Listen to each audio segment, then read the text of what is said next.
I am joining in late today. For those of you watching, those of you listening later on, it is around 9:39 p.m., which obviously is much later than I anticipate going live most days. And I had I had a significant personal emergency that took me away from my computer for most of the day.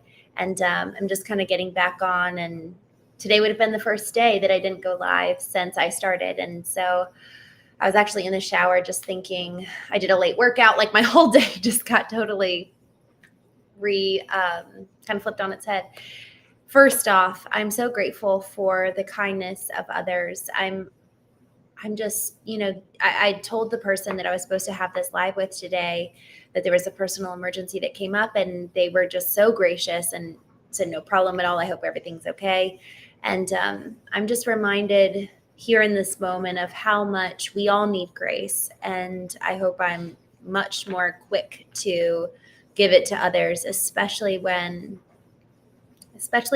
their behavior is weird or we can't actually reason with it. I'm thinking about just the people that we encounter at Starbucks, or the people on the road, or the people at the airport, those really brief encounters that can really make all the difference in impacting our day. If they're not smiling, we might not. And we live so reactive to the energy that people put forward towards us. And man, it's just a good reminder today of how much grace we need, because we have no idea what someone else is going through. And what I want to do today and talk about during this live is this very thing of who do we show up as, who is engaging in these little moments in our lives, because these little moments, these little minute decisions, these little exchanges with people just add to the painting. Each one is a little stroke that adds to the painting that constitutes our very lives. And if we're sitting and waiting for those big moments where we get to don the armor and look good and show up according to our ideal, but we're not living accordingly in the small moments, we're literally missing out on all of those opportunities, not just to love people, but all of those little moments are the very things that form who we are. And so it's of the utmost importance that we hold not just ourselves to such a high standard, but that we're able to take the time and ability of presence to be so here and now that I can catch myself if I start living out of alignment. I want to read something, and I've never done this before, which is reading something rather long, but I just felt compelled to do so. So I'm going to go with it. Theodore Roosevelt when I heard his story, he was, I believe, 30 years old when he lost the love of his life. And he actually went and lived in the Midwest and lived as a cowboy rancher for many years just to really grieve that loss. And during that time, it actually really prepared him for a presidency, because he got to know the common man. And it was wild how that depth of heartbreak, his willingness to literally go into the wilderness, retreat into the wilderness, really prepared him for probably what was the greatest endeavor of his entire life, which was serving as president. And he has this incredible speech. And it's called The Man in the Arena. But as I was thinking about it tonight, I came back on and was just reading through what preceded that section, The Man in the Arena. And I'm going to read it because I feel like I should. So I'm going to do it. As the company grows, its people who have won success in so many lines turn back to try to recover the possessions of the mind and the spirit which perforce their fathers threw aside in order better to wage the first rough battles for the continent their children inherit. The leaders of thought and of action grope their way forward to a new life, realizing, sometimes dimly, sometimes clear-sightedly, that the life of material gain, whether for a nation or an individual, is of value only as a foundation, only as there is added to it the uplift that comes from devotion to loftier ideals. I just want to take a moment there because that blows me away.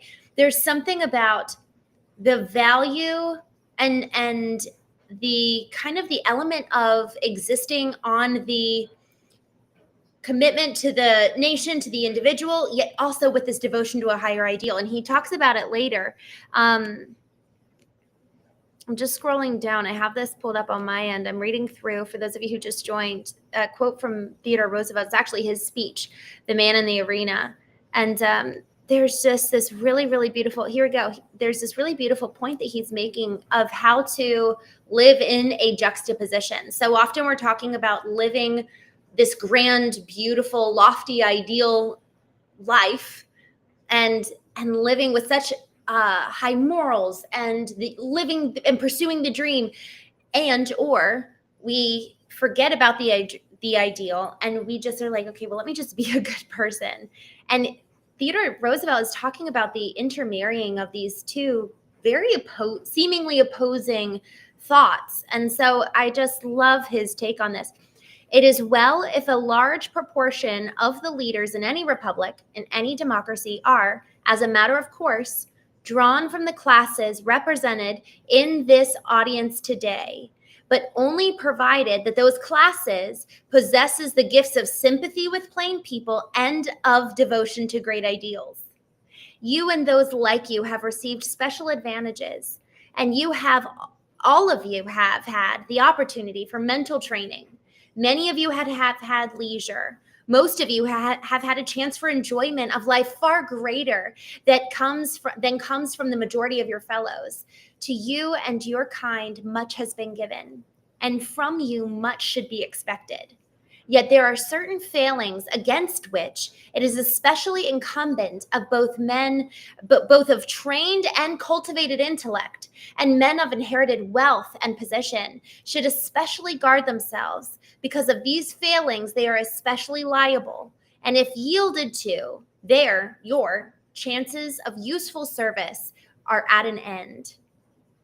Let the man of learning, the man of lettered leisure, beware of that queer and cheap temptation to pose to himself and to others as a cynic, as the man who has outgrown emotions and beliefs, the man to whom good and evil are as one. The poorest way to face life is to face it with a sneer. Geez, there are many men who feel a kind of twisted pride in cynicism. There are many who confine themselves to cynicism of the way others do what they themselves do not dare even attempt.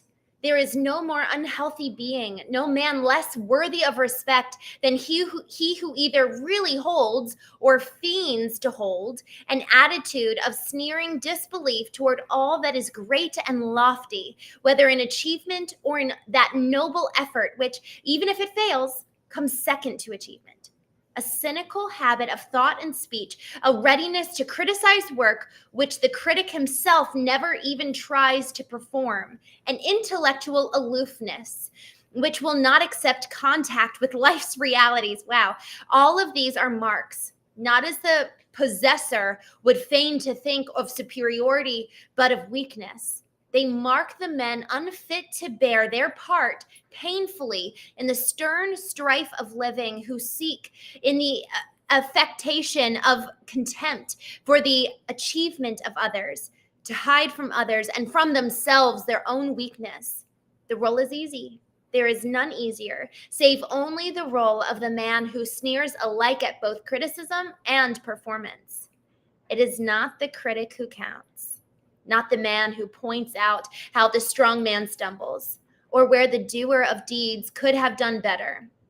The credit belongs to the man who actually is in the arena, whose face is marred by dust and sweat and blood, who strives valiantly, who errs, who comes short again and again, because there is no effort without error and shortcoming, but he who does actually strive to do the deeds, who knows the great enthusiasms, the great devotion, who spends himself in a worthy cause, who at the best knows in the end the triumph of high achievement, and who at the worst, if he fails, at least fails while daring greatly, so that his place shall never be with those cold and timid souls who neither know victory nor defeat. Shame on the man of cultivated taste who permits refinement to develop into fastidiousness that unfits him for doing the rough work of a workaday world. Among the free peoples who govern themselves, there is but a small field of usefulness open to a man of cloistered life who shrink from contact with fellows. Still less room for those of us who deride or slight what is done by those who actually bear the brunt of the day. Nor yet for those who also deride, or for those who always profess that they would like to take action, if only the conditions of life were not exactly what they actually are. Man, this quote by Theodore Roosevelt, I knew I wanted to read parts of it, but I read some parts that I'd never read before. Y'all, how many of us are sitting on the sidelines of our lives and not actually living? And I say this really, truly to myself. You know, so much of this show, I'm having wonderful conversations with other people and also processing the things that I'm looking in the mirror at and really holding myself in challenge too.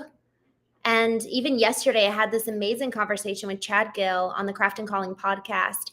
And we were talking about the ethos of a leader that allows for them to effectively bear the load, both in terms of action, but also example. Example in and of itself is an incredible load to bear.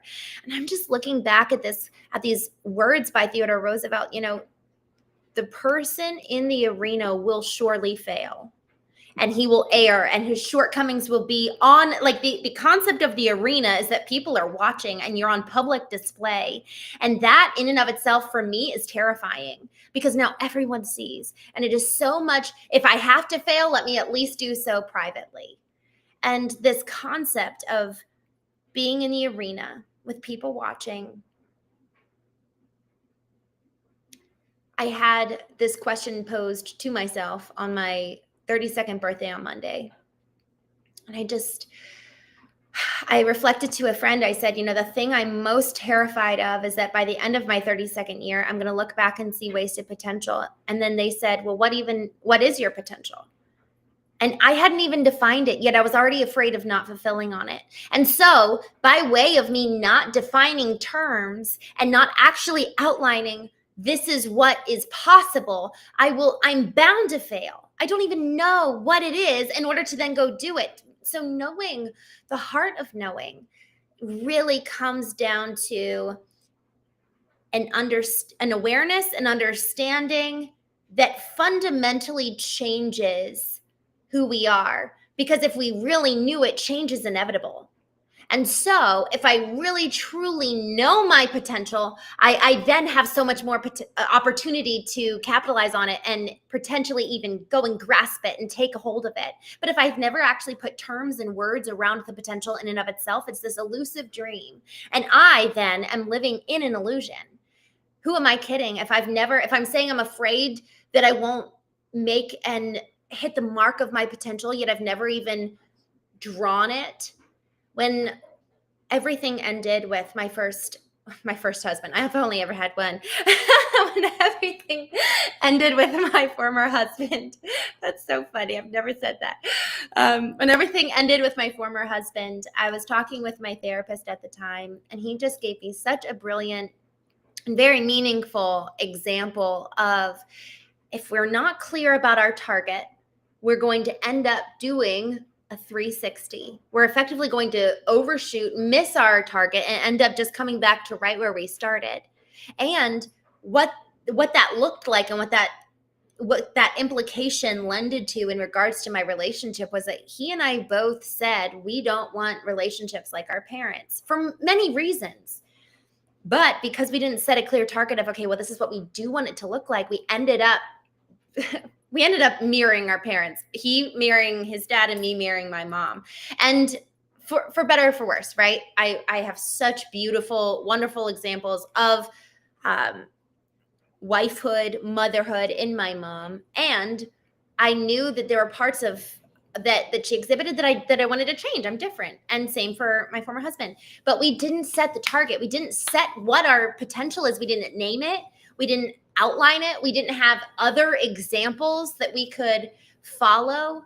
So then if we do go into the arena and actually give this whole marriage thing a shot, there's no way that we will ever be able to have a chance if we're not identifying what do we actually want.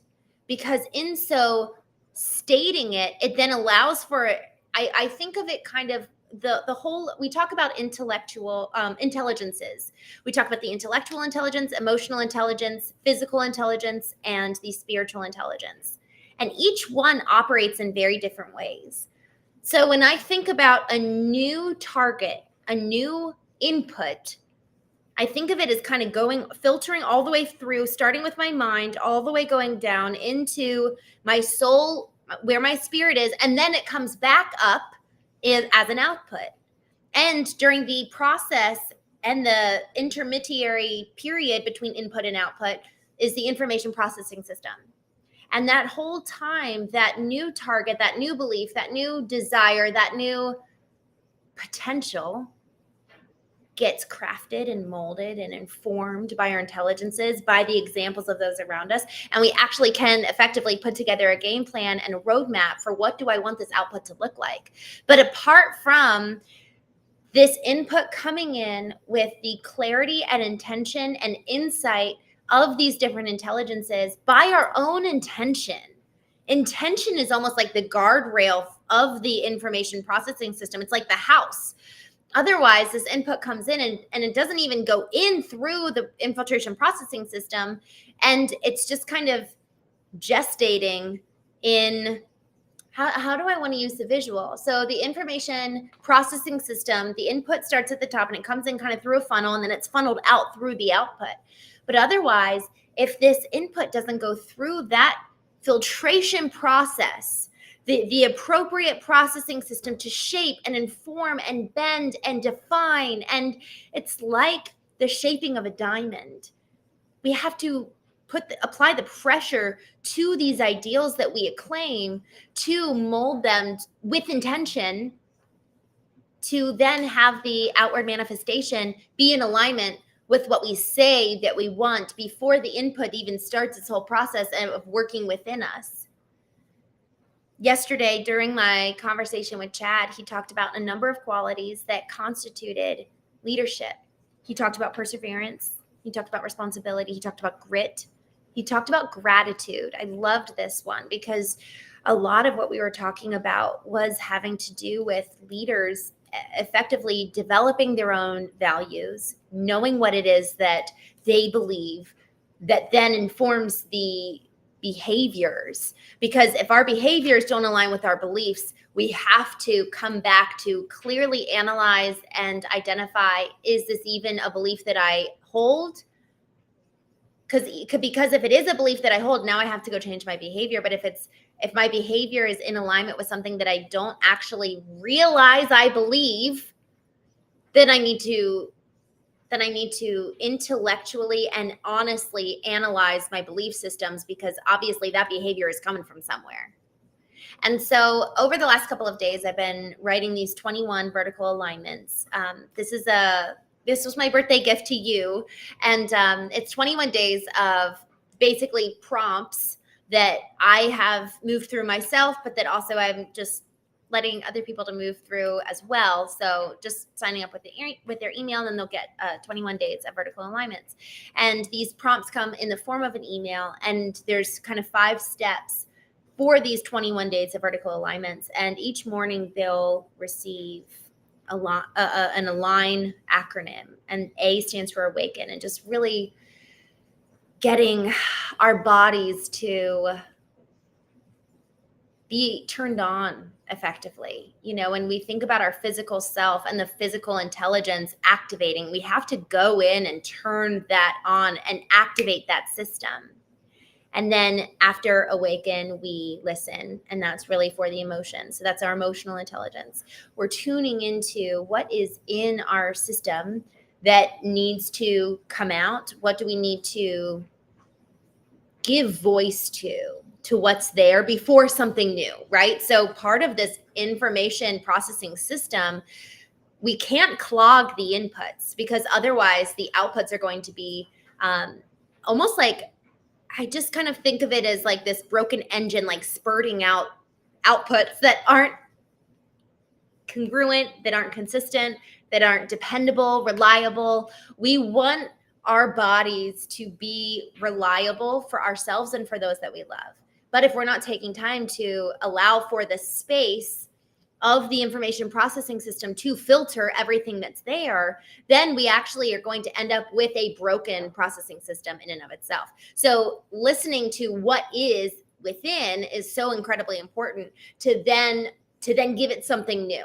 So we awaken our physical bodies. This is awakening our physical, intellectual intelligences, and then we listen to our emotional intelligence, and then we awaken we illuminate our spiritual intelligence. So awaken, listen, illuminate, and then it's time to give something new. It's a new input, and that's G, that's grow. And this prompt is so incredibly important because during this time, this is the time to go back and do the work. This is the time in the arena. Because y'all, what we don't want is for someone else to force us into the arena without our intention, without our desire, where all of a sudden our partner is like, yo, we got to sit down. I don't know why I said yo. That's so funny. Our partner is like, man, we've got a problem here. Come and join me in the arena. We're going to fight this out. And if we haven't done the work to address whatever that is in the first place, we're caught off guard. We're probably going to be reactive rather than proactive. And so the more that we take the time to go through and understand what is in us, why do we behave the ways that we behave, and then allowing for ourselves to be cultivated under a controlled environment, which is the early morning vertical alignment time for me, which is therapy, which is accountability, which is working with our business mentor.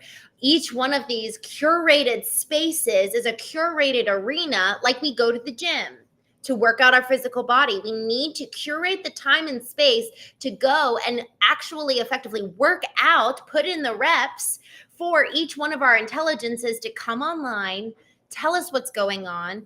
Very intentionally, I will write down things that I need to move through and process and work through for tomorrow's vertical alignment.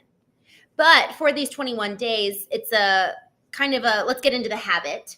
Here's 21 prompts, and then you're effectively positioned to do it yourself.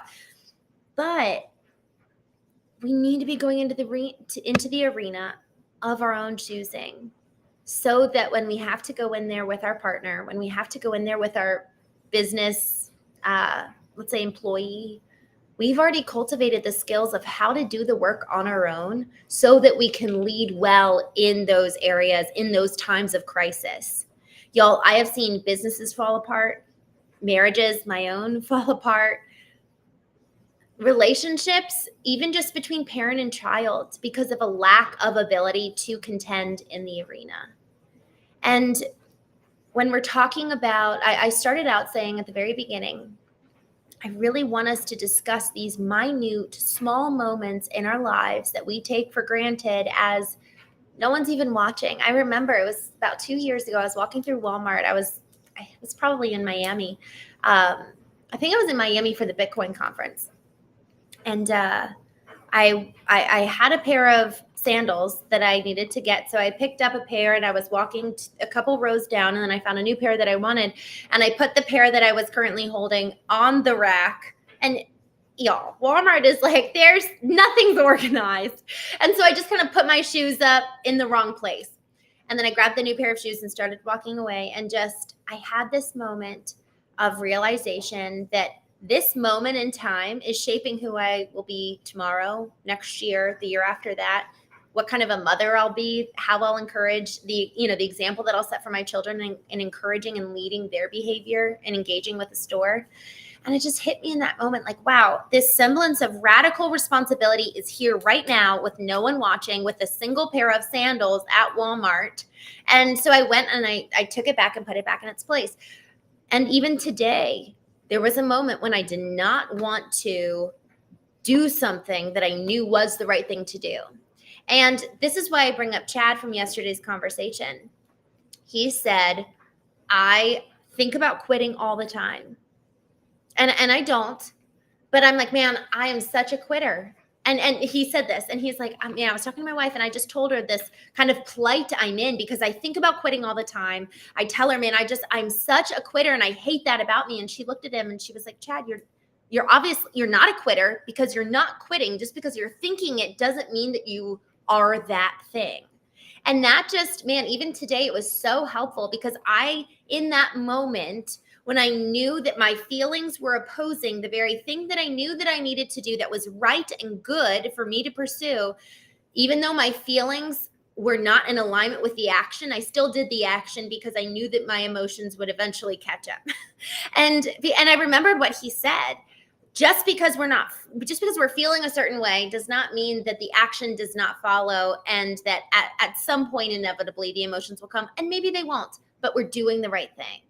And Jordan Peterson talks about this when he likens, a gentleman is asking him, I want to meet my dream wife. And Jordan Peterson says, great, go clean your room. Become that person that will attract that spouse that you say you want. So if we're espousing these beautiful, lofty ideals, but we're not living in a way that's actually positioning us to elevate of our own accord, if we're just sitting on our laurels and waiting, if we're sitting outside of the arena, are we actually preparing ourselves, putting in the rep, positioning our own intelligences to be able to activate, to handle the weight of responsibility that might come with these dreams and ideals that we espouse?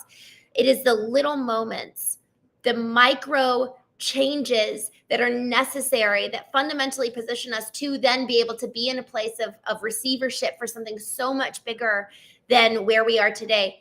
I did a coaching session with Dr. Jeff Spencer, absolutely brilliant human. He was the performance coach for Lance Armstrong, and he talks about receivership, and it's effectively positioning all of our intelligences to be at a place for when the time of elevation comes, we are ready. We're ready for game day. And I was working on some copy for it wasn't even ad copy or anything for a website. I was responding for a news article that's coming out in a couple weeks here in Baltimore. And so I was talking about the craft and calling community.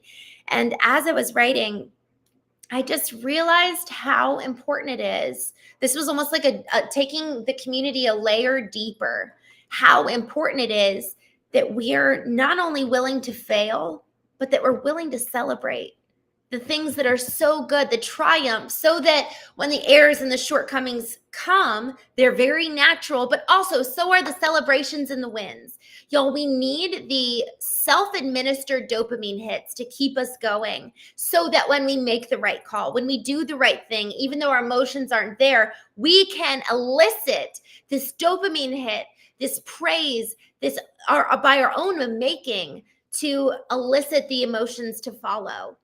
We are 100% in complete control of our mind, body, soul, spirit. We just have to act like it, and we have to know how to do it. So obviously it's not that easy. And at the same time, it is. There was a couple weeks ago, I had some people over to my home. Actually, this was a couple months ago because I only just got back from being out of town. I had a couple folks in my home, and I just got so out of alignment so fast. And I knew it. I could sense it in my body. I was starting to get annoyed, and I was like, oh crap. Because I know me, and I know when I'm starting to drift out of alignment. And so I went into the bathroom, and I literally looked in the mirror and smiled because I was like, I know there have been studies that prove if people are upset, you can look in the mirror and change your brain waves and brain patterns to align with what you're physically seeing. So I looked in the mirror and smiled, and I told myself some aspects of the truth. The truth is so gray. Yes, I was starting to feel annoyed, and I was also so happy that they were here. And so I chose which element of truth I wanted to fixate on and smiled in the mirror. And y'all, that really helped. It sounds so strange, but it really, really made an impact. So we have so much power, and it is so critical that we take the time to practice through the curation of our own arena, like Theodore Roosevelt talks about, like the quote I read at the beginning. that we curate our own arena, lest we sit on the sidelines criticizing everybody else, lest we show up in the arena not by our own accord, not by our own intention, and we don't know how to engage and contend with the people that we love. And by way of the lack of knowing, we fundamentally ruin what is most important to us because we've not put in the reps. And then third, are we actually taking responsibility to cultivate the intelligences so that each one of them can truly serve as their seat in the board of directors, so that we can activate them, turn them on, listen to them, but then we ourselves are the ones pulling the levers. Yes, today I had the opportunity to act void of emotion. My emotional intelligence was coming online and was like, I am not pleased with this situation. And yet, honestly, my spiritual intelligence came online and helped me remember that part of my ideal is, yes, creating boundaries for me, yes, walking in alignment with him, yes, taking care of me. And there's also something about my ideal that is informed by the ultimate example of love. And sometimes love is, I talked about this, I think it was last week, the 7 different forms of love. And philautia is the self-love. That's a Greek word for self-love. And then there's pragma, which is committed love. And different forms of love are absolutely necessary for us in relationship, but we have to be able to know which one is warranted in that moment. And so often that comes from our intelligence being able to be online, activated, we're tuned in, and we're listening to then be able to know what we need, what the situation requires, and then having the wherewithal to make the decision in the moment to then activate agency and live in accordance with who we say that we want to be. I think that that's it for tonight. Y'all, we have so much power, and I would hate for any of us to end the day thinking otherwise. So with that, I'm going to drop vertical alignments in the chat after this if you're interested in doing 21 days of alignment.